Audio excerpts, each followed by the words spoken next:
Olá, estamos mais uma vez aqui para dar continuidade ao nosso estudo sobre a mulher sábia. Nós estamos buscando essa sabedoria que vem de Deus. E hoje teremos mais uma aula como parte dessa série de lições aqui na nossa classe Esther, na Escola Bíblica Dominical da Igreja Batista Bíblica em Valparaíso, Santo André. Eu gostaria de agora com você orarmos para que o Espírito Santo de Deus fale aos nossos corações. Abaixe sua cabeça aí onde você está e ore e peça ao Senhor que oriente você a entender da sua palavra. Senhor Deus, muito obrigado, Senhor, porque o Senhor nos dá essa oportunidade de aprendermos da sua palavra, de podermos olhar, Senhor, para ela e vermos tantas lições importantes para o nosso dia a dia, Senhor, rumo à santificação, rumo a ser pessoas que realmente te agradem, Senhor. Servos que possam ser fiéis a Ti, Pai. Vem agora, Senhor, durante essa aula, falar aos nossos corações, Senhor. Falar individualmente com cada um de nós, Senhor, naquilo que realmente o Senhor quer transformar na nossa vida. É isso que eu te peço, em nome de Jesus. Amém. Bem, nós temos visto nessa parte das nossas lições algumas coisas que as mulheres sábias conhecem, sabem e que as tornam sábias. E hoje a nossa aula vai falar sobre uma questão muito importante, que é o autocontrole. A mulher sábia conhece o segredo do autocontrole.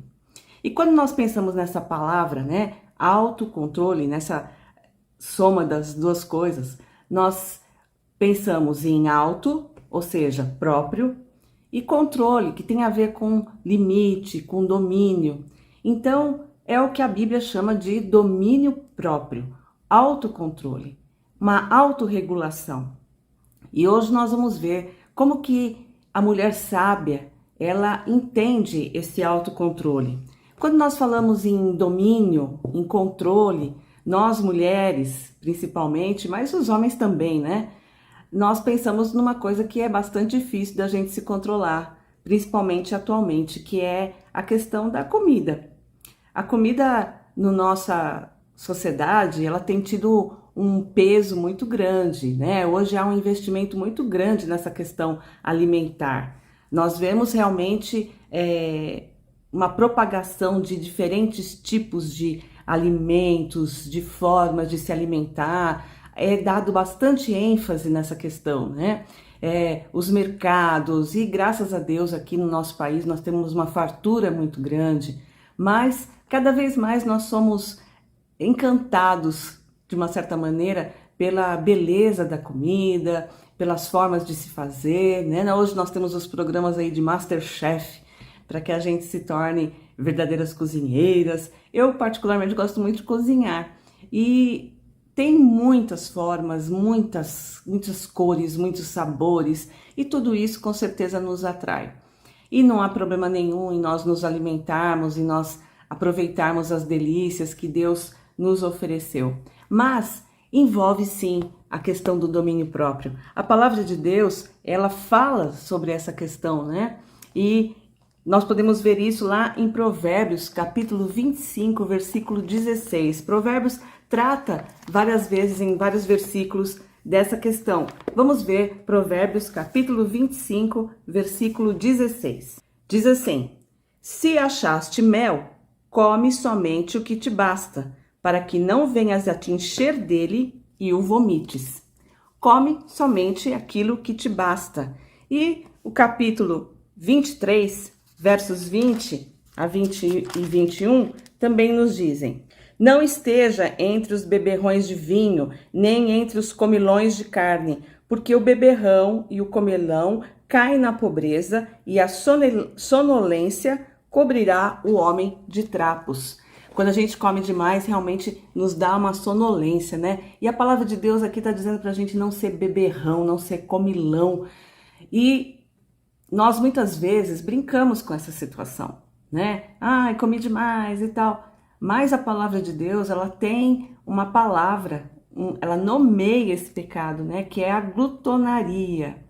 E o que é a glutonaria? A glutonaria não é só você comer muito. Às vezes a gente associa só ao fato de comer muito. Ah, eu como pouco, eu sou muito controlada, eu Não, na verdade, a glutonaria, ela tem a ver com qualquer controle que nós temos sobre a alimentação e que fuja a questão da alimentação em si, né? Ou seja, a gente usar a alimentação para fugir das emoções desagradáveis que a gente tem. Eu tô tendo um dia ruim, então eu vou comer chocolate, né? Ou quando a gente usa realmente a alimentação para se sentir no controle da vida. Até mesmo as pessoas que têm doenças psicológicas como anorexia e como essas, são na verdade glutões. Glutão é quando nós usamos de maneira errada o dom do alimento que Deus nos dá, com o intuito de satisfazer outras coisas. Deus nos deu alimento para que a gente sacie a nossa fome física. Qualquer outra coisa que vem além disso, né, é glutonaria. Eu não estou dizendo aqui que a gente deve perder o prazer de comer um doce gostoso, né, de comer uma carne, uma coxinha, se você gosta, mas estou dizendo quando você coloca a comida como suporte das suas emoções, como algo que vem trazer um benefício para além da alimentação, né? É o uso da comida de uma maneira equivocada, ou às vezes para aliviar o tédio, ou a ansiedade, estresse e coisas desse tipo. Provérbios, capítulo 27, versículo 7, diz: Quem já se fartou, recusa o favo de mel, mas para o faminto todo amargo é doce. É aquele que não para. Por quê? Porque ele não se fartou. As necessidades emocionais, na verdade, é que estão levando ele a comer para além. Então, o alimento, ele é saudável quando ele glorifica a Deus com uma boa saúde, com gratidão, né, pela liberalidade que Deus nos dá de consumir, as possibilidades que temos. É muito triste, né? Nós temos no mundo muitos lugares que não tem alimento, que as pessoas brigam pelo alimento, mas nós aqui temos alimento, e alimento com fartura. Mesmo que nós não tenhamos muitos recursos, sempre temos opções, mas nós não ficamos sem comer. Então, o alimento deve ser isso, de gratidão, de realmente saciar e promover a nossa saúde. Então, quando nós falamos de autocontrole, nós podemos pensar sobre essa questão da alimentação. Mas não é só isso, né? A questão do domínio próprio tem a ver com várias outras questões da nossa vida. E nós nos perguntamos, o que é realmente autocontrole? A autora aqui do nosso livro, ela define como ter e manter um limite em nós mesmos. Significa controle das nossas emoções, de nossa fala e de todos os nossos apetites físicos. A mulher sábia domina a arte do autocontrole e ela sabe que é fruto da submissão ao controle de Deus em cada área da sua vida. Ser autocontrolada é ser controlada por Deus. Essa é realmente a base da nossa aula de hoje, né? O autocontrole para a mulher sábia, para a mulher que é temente a Deus, não é algo que está no domínio dela. Eu me controlo. Mas é realmente quando ela é controlada por Deus. Ela sabe que o autocontrole é, na verdade, o controle de Deus. E nós vamos ver isso, né? Então, o que é ter esse domínio próprio? É esse reconhecimento dos nossos limites, né? Dos limites que envolvem as nossas emoções, que envolvem os nossos apetites físicos, que envolve a nossa fala. Quantas vezes nós podemos até controlar a nossa alimentação, mas a gente não controla o que fala, não é verdade? Então, o autocontrole tem a ver com tudo isso. Nós temos em Provérbios, capítulo 25, versículo 28, o versículo que diz: como uma cidade destruída e sem muros, assim é o homem que não pode conter-se. Eu acho que todas conhecem a história das muralhas de Jericó. Muralhas nos tempos antigos eram realmente a defesa, né, da cidade. Ficava entre os perigos e a cidade, protegia a cidade. E quando você estava sem essas muralhas, você podia sofrer ataque de qualquer pessoa, qualquer povo. Então, aqui a palavra de Deus está dizendo que quando nós não temos controle, nós estamos sem essas defesas. Nós podemos ser atacados realmente pelos nossos inimigos por todos os lados, né? Sem as muralhas do autocontrole, nós temos pouca defesa contra o nosso grande inimigo, que é Satanás. Tudo que enfraquece ou diminui a nossa habilidade de obedecer a Deus.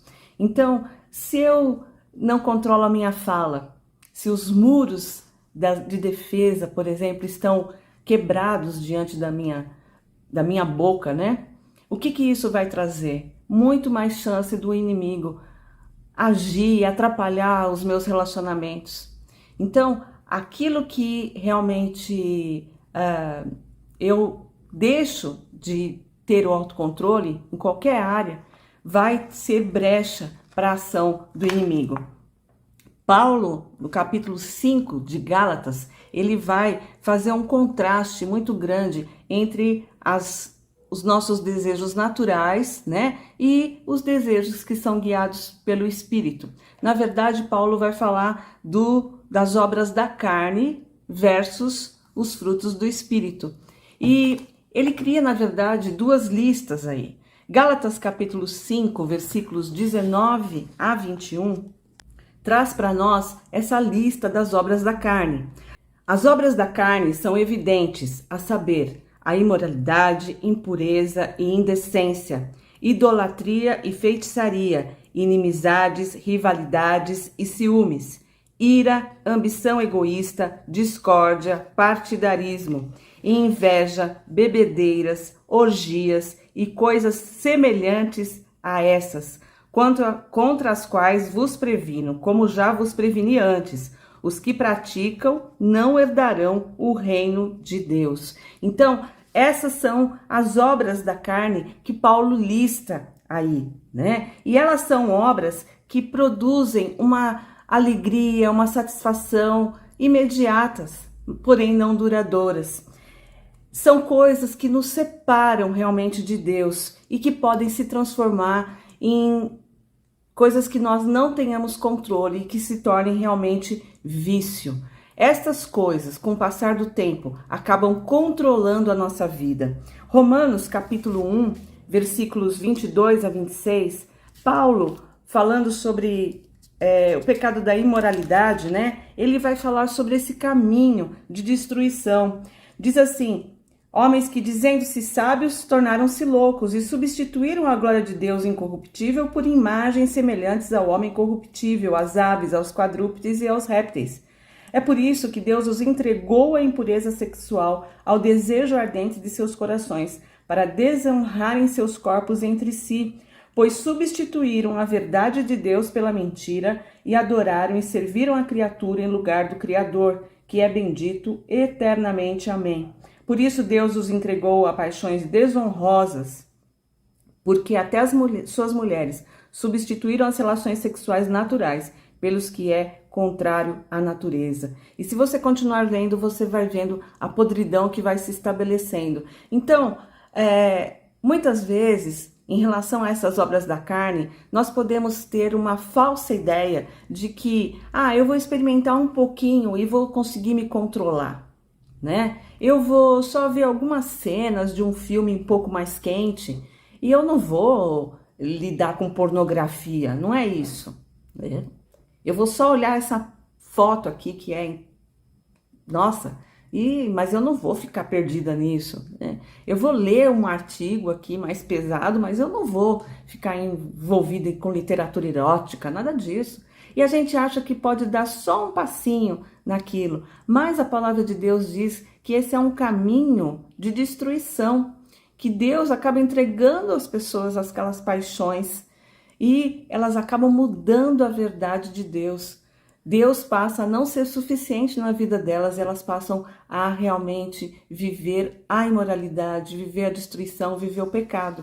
Então, a questão do autocontrole e das obras da carne é totalmente vinculado, porque se nós somos guiados pelo Espírito, então nós vamos estar longe das práticas da carne e vamos estar ligados aos frutos do Espírito. Em oposição a essas obras da carne, Paulo apresenta os frutos do Espírito, que estão aqui em Gálatas 5, versos 22 e 23. Diz: mas o fruto do Espírito é amor, alegria, paz, paciência, benignidade, bondade, fidelidade, amabilidade e domínio próprio. Contra essas coisas não existe lei. É um fruto do Espírito o domínio próprio. E uma vara da videira verdadeira, que é Jesus, ela produz esses frutos. Essa semana eu ouvi uma frase muito interessante que dizia que a santificação e a missão são duas coisas que andam juntas, né? Então, quanto mais realmente nós estamos ligados à videira verdadeira, que é Jesus Cristo, todos esses frutos, eles vão aparecer na nossa vida. Eles são realmente a demonstração da presença de Deus na nossa vida. Então, Paulo, ele fala nos dá essas duas listas aqui que demonstram isso. Tem um homem que se chama James Boyce, que disse o seguinte: quando deslizamos ladeira abaixo, nos iludimos em pensar que vamos nos envolver superficialmente com o pecado, ou que, ao menos, existem atos que jamais praticaremos, ou limites que nunca cruzaremos. É pura fantasia. Quando começamos a cair, não haverá pontos aos quais não chegaremos, ou limites que nunca escolheremos ultrapassar, se tivermos vida ainda, né? Então, se Deus permite vida a você e você está no pecado, não pense que você vai parar no nível que você está. Ah, eu sou pecador nível A, só vou cometer esses pecados, né? Não, se você se envolver com a bebida, cada vez mais ela será necessária e você vai descer cada vez mais outros degraus. Se você se envolver com a imoralidade, o mesmo vai acontecer. Se você se envolver com a glutonaria, também a mesma coisa, né? Então, os limites para baixo não existem. O que nós, quando vivemos em Jesus, o que nós temos, na verdade, é a seguinte pergunta: quão alto eu posso chegar? Qual é o meu limite para chegar de presença de Deus? E isso não tem limites, né? Essas são as listas. Essa é a lista do fruto do Espírito. Então, a nossa satisfação em Cristo não tem limite, ela vai até a eternidade. Agora, a nossa satisfação nas obras da carne tem um limite, sim, o nosso limite de destruição. Então, o que nós temos que ter clareza é que o autocontrole, ele só é possível no Senhor. Provérbios chama isso de temor do Senhor. Viver nele em confiança, dependência e submissão. Quando nós vivemos em confiança em Deus, em dependência de Deus, em submissão a Deus, nós adquirimos esse fruto do Espírito, que é o domínio próprio. Ele vem através da união com Cristo, né? Não é uma simples mudança de comportamento. Ah, eu tô diferente, agora eu mudei meu comportamento. Não, é algo mais profundo. O domínio próprio não é só uma ação momentânea. Ele está mais além, porque ele envolve a pessoa na sua totalidade, corpo, mente e coração. Eu posso, por exemplo, dizer, ah não, eu não vou exagerar nesse almoço. Mudei um comportamento, mudei uma atitude. Mas se eu tenho problemas com a alimentação, que envolvem o meu coração, né, por questões emocionais que muitas vezes eu não consigo lidar, então, o que vai acontecer? Eu vou continuar com o meu coração daquele jeito e aí vai aparecer outras circunstâncias e eu vou cair novamente. Então, o domínio próprio, ele é uma mudança total de coração, corpo e mente. Aqui nós temos em Gálatas, capítulo 5, versículo 16 e 17, que diz: Mas eu afirmo, andai pelo Espírito, e nunca satisfarei os desejos da carne, porque a carne luta contra o Espírito, e o Espírito contra a carne. Eles se opõem um ao outro, de modo que não conseguis fazer o que quereis. Carne e Espírito. Se você anda em Espírito, você não vai satisfazer os desejos da carne, né? Porque eles são opostos. Paulo mostra que o domínio próprio é um equilíbrio entre o que Deus realiza e o que nós fazemos. A nossa parte é andar no Espírito, é crucificar a carne, é privar as nossas vidas dos desejos carnais que ameaçam nos dominar. Apresentar-nos dessa forma, né, diante de Deus, andando em Espírito. E como é que a gente anda no Espírito? Confrontados com a palavra de Deus e também em comunhão com os outros crentes. Isso nos afasta, sim, das obras da carne, nos afasta desses desejos carnais. Quando nós estamos envolvidos com pessoas que não amam a Jesus, que amam a carne, que amam os prazeres da carne, é muito mais fácil a gente cair. Mas quando nós estamos com pessoas que também lutam por uma vida santa diante de Deus, então nós nos manteremos mais firmes contra essas obras da carne. Se andarmos em Espírito, não sucumbiremos ao que nos faz mal. Mas existem algumas coisas que podem derrubar os nossos muros. E nós vamos ver agora 5 obstáculos ou 5 impedimentos ao autocontrole. O primeiro obstáculo é desejos em competição. O nosso desejo por controle daquela situação, daquele pecado, né?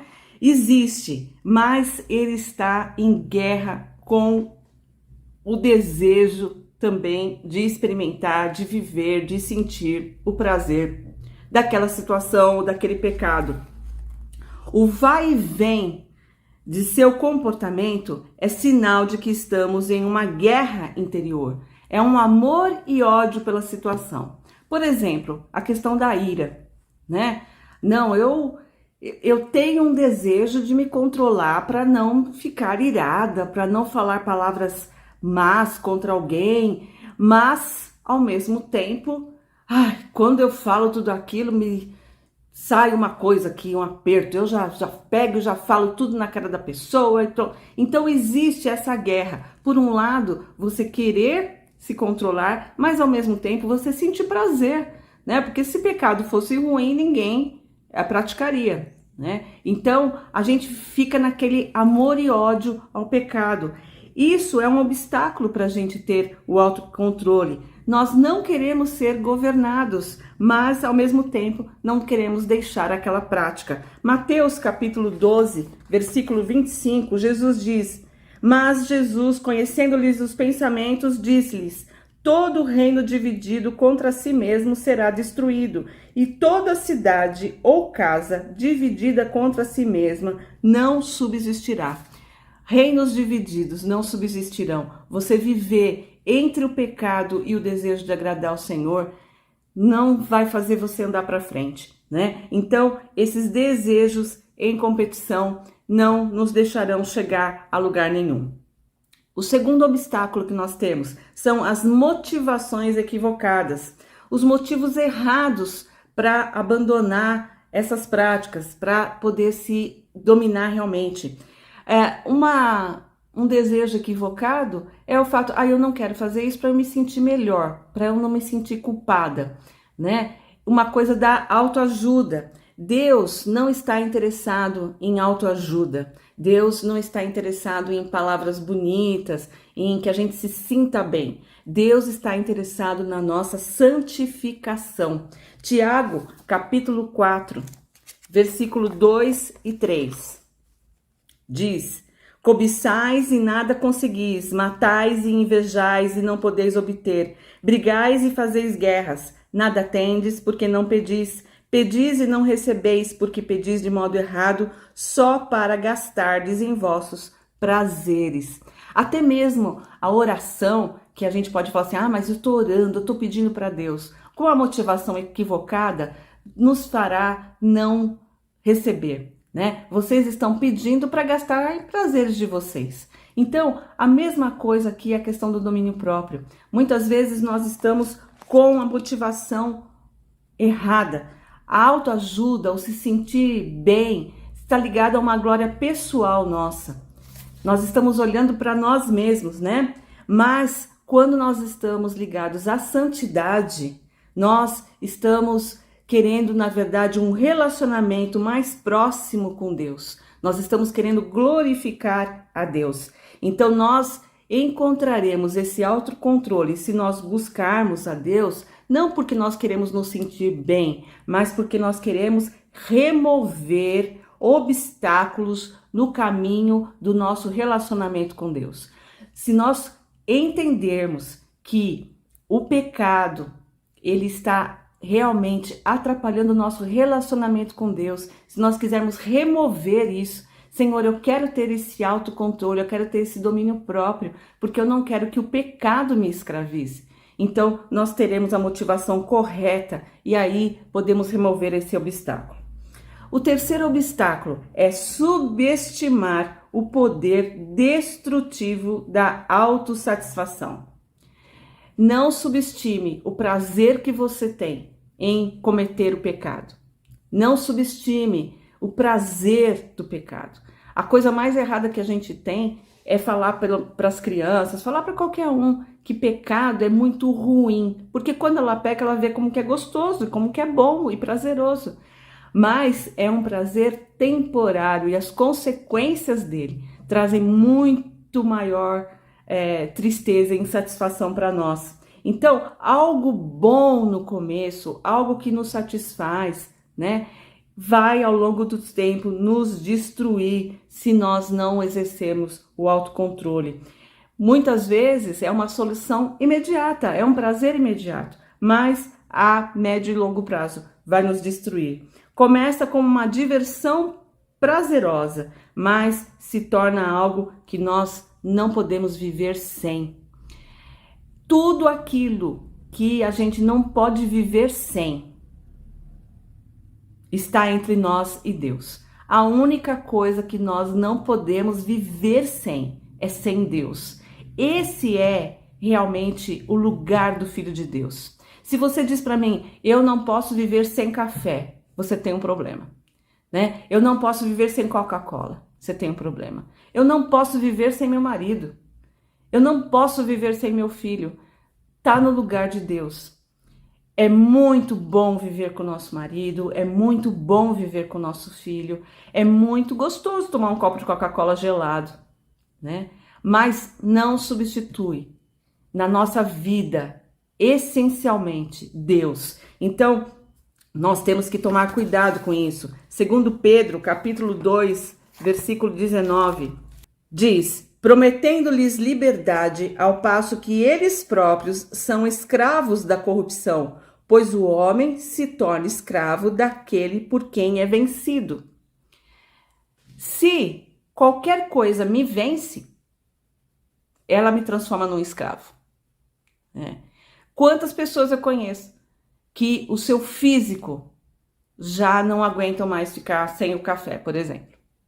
Isso é falta de domínio próprio. Eu tenho que ver o que aconteceu aí com o meu organismo, né? Eu preciso ver o que está faltando nele para que eu possa me livrar daquele vício.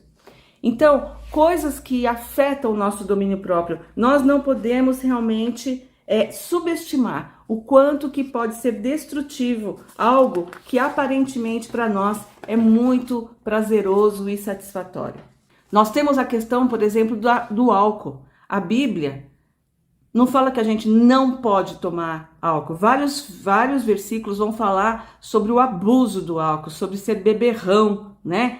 Mas a verdade é que o álcool, as drogas, eles adormecem a nossa consciência. John Piper fez uma opção por uma abstinência absoluta de qualquer questão de álcool. E por que ele fez isso, né? Ele coloca várias questões. A primeira é essa, que o álcool, ele altera a consciência. Você deixa de ter real domínio sobre o que você está fazendo. Quantas pessoas cometem pecados de adultério, de prostituição, de várias coisas, porque estavam alcoolizadas, né? Problemas no trânsito e tudo isso. A outra coisa é que o álcool vicia. Ele em si vicia. Então, ele prefere se afastar disso. A consciência dele não permitiria isso. E ele também, com a abstinência, ele deseja fazer uma manifestação social de que ele age de uma maneira diferente. Então, nós temos que saber que todos nós somos suscetíveis ao álcool. Não é só jovem, né? Ah, não, eu sou uma mulher, tal, eu bebo de vez em quando, tal, mas eu não vou ter problema.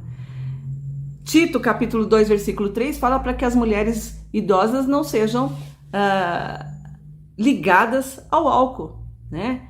Porque estava tendo problema de mulheres alcoolizadas. Então, ninguém está livre de nada. Eu lembro muito de um amigo que ele era drogado e ele dizia que ele tomava droga numa farmácia. Quando ele tomava droga, depois ele acabou sendo liberto disso, glória a Deus. Mas quando ele ia nessa farmácia tomar a droga, muitos idosos estavam lá, também se drogando. Então, não pense que porque você tem cabelos brancos, você está livre disso, né? Desses vícios, dessas coisas. Nós temos que estar atentos a essa autossatisfação que momentaneamente pode acontecer. A quarta coisa que pode ser um obstáculo ao nosso domínio próprio é a falha em não nos conhecer. Você conhece aquilo que faz você tropeçar? Você conhece os seus gatilhos? Não, quando eu assisto tal coisa, eu sei que eu vou por esse caminho errado. Né? Ou quando eu me encontro com tal pessoa, ou quando eu experimento um pouquinho, ou quando eu sinto o cheiro de. Então, quando a gente se conhece, nós teremos muito mais chances de conseguir lidar e nos dominar. Quando nós nos recusamos em reconhecer fraquezas, né? Ah, não, nada faz eu ser automático assim, eu cair. Quando a gente faz isso, a gente está sendo orgulhoso. E isso com certeza nos levará a cair. Arrepender-se da autossuficiência é necessário e nos apoiar em Cristo. Nós não somos autossuficientes para lidar com as nossas fraquezas. Nós temos que ter humildade, reconhecer essas fraquezas particulares e reconhecer que somente nos apoiando em Cristo é que nós podemos nos livrar delas. 1 Coríntios, capítulo 10, versículo 12, diz: assim, aquele que pensa estar em pé, cuidado para que não caia. Nunca seja orgulhoso de achar que você é alguém sem fraquezas, né? Porque se você é um ser humano, você tem fraquezas. O que você precisa é reconhecer qual é o ponto. A sua fraqueza não é a minha. Por isso que eu também não posso julgar você. Ai, que absurdo não resistir a pãozinho francês. Ai, que absurdo não se controlar diante de um café, de uma Coca-Cola, né? Olha para você. As suas coisas que você não controla, talvez essa pessoa controle. Então, cada um de nós tem as suas fraquezas, né?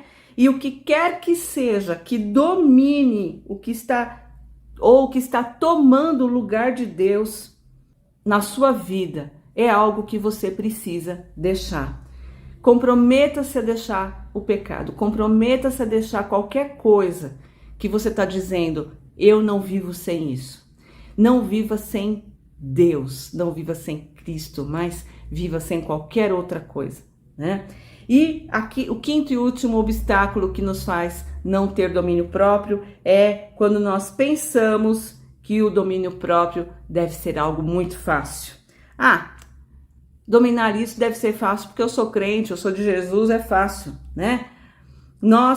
Muitas vezes nós procuramos facilidade em Jesus e não força em Jesus.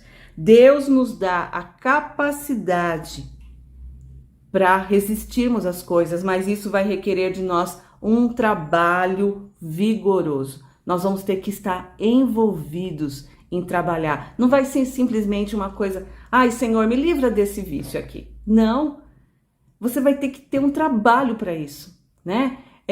Eu gosto da filosofia dos alcoólatras anônimos somente por hoje. Então, assim, nós fizemos algumas semanas atrás aí, hoje eu não quero mentir. E nós tivemos vitória. Naquele dia nós não mentimos, mas nós estávamos o quê? Focadas em vencer aquela situação. E é a mesma coisa. Você tem que estar focada em vencer aquilo que para você é uma fraqueza. Colossenses, capítulo 1, versículo 29. Para isso eu trabalho, lutando de acordo com a sua eficácia que atua poderosamente em mim. É isso que eu trabalho. A eficácia do Senhor atua em mim, mas eu trabalho, né? Não vem de graça isso. Então nós precisamos estar trabalhando, guerreando. Filipenses, capítulo 2, versículos 12 e 13. Assim, meus amados, como sempre obedecestes, não somente na minha presença, porém muito mais agora na minha ausência, realizai a vossa salvação com temor e tremor, porque é Deus quem produz em vós tanto o querer como o realizar, segundo a sua boa vontade. Realizai a vossa salvação. Existem ações para que a gente faça. Deus atua em nós, nosso querer, Ele coloca o desejo no nosso coração, o Espírito Santo fala conosco, mas nós temos um trabalho a realizar. Então, diante de todos esses obstáculos que nós vimos aqui, qual é a solução? Cristo é a solução. Os frutos do Espírito, que nós vimos nessa lista em Gálatas, eles são produzidos através da comunhão com Cristo.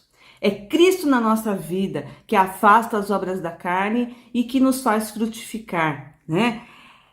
Paz, alegria, amor, consolação, tudo Deus nos dá em Jesus. Todos os dons, eles são simples manifestações da nova vida de Cristo habitando em nós, manifestada espontaneamente à medida que conduzimos nossa consciência a Cristo. Esse é o caminho da santificação. Nós nos relacionarmos com Cristo, conduzirmos a nossa consciência a Cristo, né? Fortalecermos o Espírito de Deus em nós e todos esses frutos do Espírito, eles serão uma manifestação dessa nova vida. Por isso que a árvore é conhecida por seus frutos. Não adianta, né? Quem não dá fruto, será que é realmente de Jesus? Será que a sua vida está ligada à videira? Porque uma vida ligada à videira, ela produz esses frutos. 4 fatores que dão autocontrole para a mulher sábia. A primeira coisa é que a mulher sábia vive para alguém maior que ela, Cristo.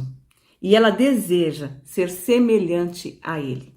Viver para Cristo, ó sim eu quero, diz aquele corinho, né? A mulher sábia, ela vive para Cristo. Ela não vive para nada terreno. Ela não vive para a sua glória aqui. Ela não vive para a sua autoafirmação aqui. Porque essas coisas levam para a carne. Mas quando você vive para Cristo, você é levado para o fruto, né? Você é levado para aquilo que realmente agrada ao Senhor. A mulher sábia depende de Cristo para que ela se assemelhe a Ele. Ela não busca livros de autoajuda, ela não busca pastores fantásticos que falem coisas que ela mude. Não, ela busca a palavra de Deus. Ela busca um relacionamento com Cristo, ela busca depender de Cristo para realmente ter esse autocontrole e ter esse domínio próprio. A terceira coisa que a mulher sábia se esforça com perseverança para exterminar o pecado. É uma guerra que ela trava, é uma guerra que ela assume. Eu quero exterminar o pecado da minha vida. Eu quero exterminar o vício da minha vida. Eu quero exterminar qualquer coisa que me controle. Eu quero exterminar qualquer coisa que eu não viva sem. Qualquer sentimento de que eu não vivo sem qualquer outra coisa que não seja Cristo na minha vida. E ela está pronta a realmente batalhar por isso. E a quarta e última coisa, a mulher sábia ora por um espírito de moderação. Ela ora para que realmente ela tenha esse espírito de moderação, esse autocontrole. E nós temos um exemplo dessa oração lá em Provérbios, capítulo 30, nos versos 8 e 9. Afasta de mim a falsidade e a mentira. Não me des nem a pobreza nem a riqueza. Dá-me apenas o pão de cada dia, para que na fartura não te negue e diga: quem é o Senhor? Ou, empobrecendo, eu não venha a furtar e profane o nome de Deus. Olha que oração, né? Senhor, dá-me aquilo que te basta, nem mais nem menos, né? Para que eu realmente glorifique o seu nome. Então, a mulher sábia, ela ora para que Deus dê esse autocontrole. Deus deseja que os nossos muros sejam fortes, para que a gente possa realmente vencer o mundo, a carne e o diabo. Os inimigos da nossa santificação, os inimigos do nosso relacionamento com Deus. Autocontrole, domínio próprio, um fruto do Espírito.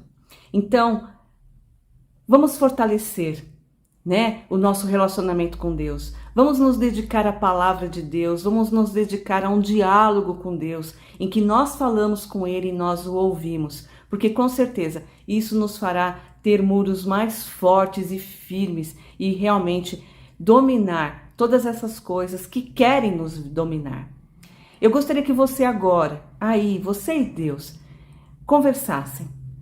Peça ao Espírito que Ele revele a você quais são as coisas que têm te controlado, quais são os sentimentos que têm te controlado, as emoções que têm controlado você. E peça a Ele que te fortaleça para que, através da força dEle, Ele controle essas coisas. Senhor, que o Senhor, se é minha fala, que o Senhor controle minhas palavras. Se é qualquer outro desejo carnal, que o Senhor controle totalmente esses desejos que vêm da minha carne, mas que eu possa ser alguém que, como servo fiel, agrade ao Senhor. Que o Senhor nos dê uma semana de vitória contra qualquer vício que esteja nos prendendo.